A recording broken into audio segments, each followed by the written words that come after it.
നെൽകൃഷിയെപ്പോലെ തന്നെ സെപ്റ്റംബർ മാസത്തിലാണ് വിത്ത് പാകുന്നത്. നഴ്സറിയിൽ മുളപ്പിച്ചെടുത്ത ഇഞ്ചി നടുന്നതുപോലെ 15 മുതൽ 25 സെന്റിമീറ്റർ അകലത്തിൽ 2 മാസം കൊണ്ട് പറിച്ചു നടുകയാണ് ആദ്യം ചെയ്യേണ്ടത്. നടുന്നതിനു മുൻപ് മണ്ണിൽ സെന്റിന് 5 കൊട്ട എന്ന തോതിൽ കോഴിവളവും 10 കൊട്ട എന്ന തോതിൽ ചാണകവും ചേർക്കണം. മണ്ണ് ഇളക്കിയതിനു ശേഷം ഉമിയും ചേർക്കണം. 3 ആഴ്ച ഇടതടവില്ലാതെ പച്ചച്ചാണകം ഒഴിച്ചു കൊടുക്കുന്നത് നല്ല വളർച്ചയ്ക്കും രോഗപ്രതിരോധത്തിനും സഹായകമാകും. 150 ദിവസം കൊണ്ട് ഉള്ളി വിളവെടുക്കാം. പാകമാകുന്നതോടെ ഉള്ളിത്തണ്ടും പറിച്ച് വിൽപ്പന നടത്താവുന്നതാണ്. ബാക്കിയുള്ള തണ്ട് വാടിത്തുടങ്ങുമ്പോൾ ഉള്ളി പറിച്ചെടുക്കാം. അയ്യൂബ് വിളയിച്ച ഉള്ളിക്ക് ഒന്നിന് 100 മുതൽ 150 ഗ്രാം വരെ തൂക്കമുണ്ട്. മികച്ച ജൈവ കർഷകനായ അയ്യൂബ് നൂതന കൃഷിരീതിയാണ് ഇവിടെ അവലംബിച്ചിരിക്കുന്നത്. കഴിഞ്ഞ വർഷം ഞാൻ ഒരു 25 ഗ്രോ ബാഗിൽ ചെയ്തിരുന്നു.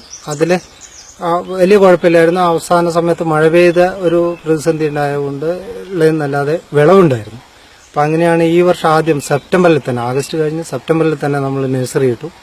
2 മാസമാണ് നഴ്സറി.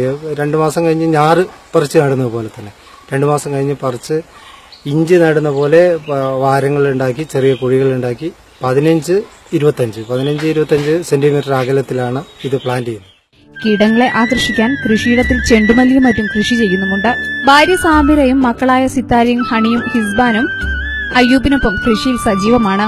ജാർഖണ്ഡ് സ്വദേശിയായ സുശീലും അയ്യൂബിനൊപ്പം കൃഷിയിലുണ്ട്. വയനാട് ന്യൂസ്, വെള്ളമുണ്ട.